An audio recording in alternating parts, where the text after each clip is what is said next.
ایک دفعہ حضور سرور کائنات صلی اللہ علیہ وسلم ایک یہودی لڑکا تھا جس کا نام عبد القدوس کتابوں میں لکھا ہے، وہ حضور سرور کائنات صلی اللہ علیہ وسلم کی خدمت کیا کرتا تھا۔ تو ایک دن وہ بیمار ہو گیا اور آپ صلی اللہ علیہ وسلم اس کا مجاز معلوم کرنے کے لیے تشریف لے گئے اور اس کے سرہانے بیٹھ گئے۔ تو آپ نے فرمایا کہ مسلمان ہو جا۔ تو اس نے اپنے باپ کی طرف دیکھا، باپ چونکہ وہیں موجود تھا تو اس نے کہا کہ کیا مذائقہ ہے اس میں؟ ابو القاسم صلی اللہ علیہ وسلم جو کچھ کہتے ہیں وہ مان لیں۔ چنانچہ وہ بچہ اسلام لے آیا۔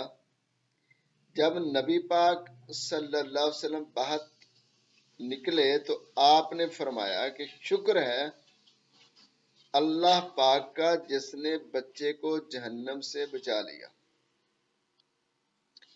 اب یہاں معاملہ ہے محبت کا، قربت کا۔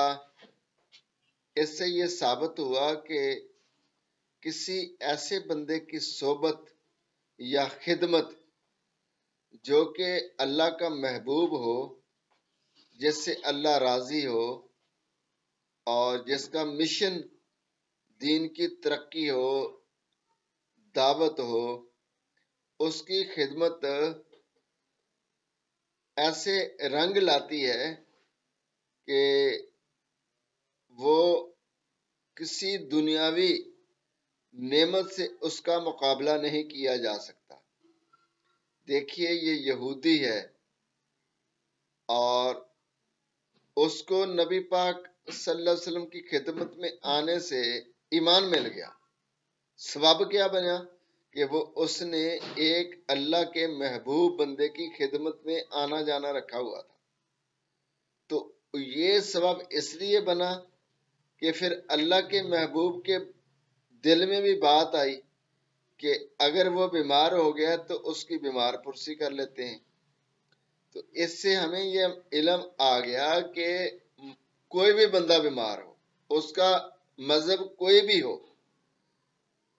وہ یہودی بھی غیر مسلم ہے تو غیر مسلم میں بہت سارے مذاہب ہیں جو اسلام کے علاوہ ہیں۔ اس میں ہندو بھی ہے، سکھ بھی ہے، عیسائی بھی ہے، اور بھی بہت سارے مذہب دنیا میں موجود ہیں۔ تو انسان کوئی بھی ہے وہ بیمار ہوا ہے تو اس کی تیمارداری، اس کی طبیعت پوچھنے جایا جا سکتا ہے۔ تو ایسے ہی ہوا، حضور نے ہمیں بھی سکھایا اور خود اس کے لیے سبب بھی بنے اس کے ایمان کا۔ تو حضور تو سارے مسلمانوں کے لیے ایمان کا سبب ہیں، لیکن کچھ ایسے لوگ ہیں جنہوں نے حضور نبی پاک صلی اللہ علیہ وسلم کی موجودگی میں ایمان لایا اور وہ صحابی کے درجے کو پہنچے۔ وہ اسی طرح یہودی کا بیٹا، وہ نبی پاک صلی اللہ علیہ وسلم گویا کہ اس کے گھر جا کے اللہ کی توفیق سے دیا تو اللہ نے، لیکن محبوب سبب بنے ہیں کہ اس کو گھر جا کے گویا کہ نبی پاک صلی اللہ علیہ وسلم نے ایمان اس کی جھولی میں ڈالا، اس کو دیا اور اس نے قبول کیا۔ تو یہی معاملہ آیا کہ اس کے یہودی والد نے بھی وہ قبول کرنے میں اس بچے کی مدد فرما دی۔ یہ بھی اللہ تعالیٰ کی طرف سے بہت بڑی رحمت ہوئی کہ اللہ نے اس کو ایمان دیا تو آپ نے بعد میں بتایا کہ اللہ نے اس کو جہنم سے بچایا۔ تو یہ ہے نیک لوگوں کی، اللہ والوں کے در کی حاضری کی ہے، جو جس کو توفیق ہوتی ہے اس کا انعام، کہ اگر وہ بے ایمان بھی جاتا ہے تو ایمان اللہ تبارک و تعالیٰ اس کو عطا فرماتا ہے۔ تو اگر کوئی ایمان والا بھی جائے گا تو ایمان میں اضافہ فرمائے گا اللہ تبارک و تعالیٰ۔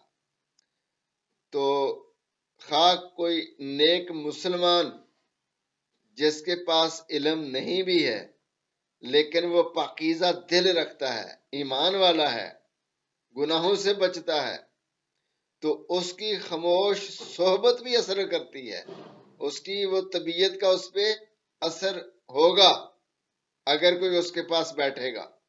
ہر مومن جو گناہوں سے ڈرتا ہے اور وہ گناہوں سے بچتا ہوا اپنی زندگی گزارتا ہے، وہ بابرکت ہے۔ اس کا پیر ہونا، خطیب ہونا، عالم ہونا شرط نہیں ہے، اس کی صحبت بھی تاثیر رکھے گی۔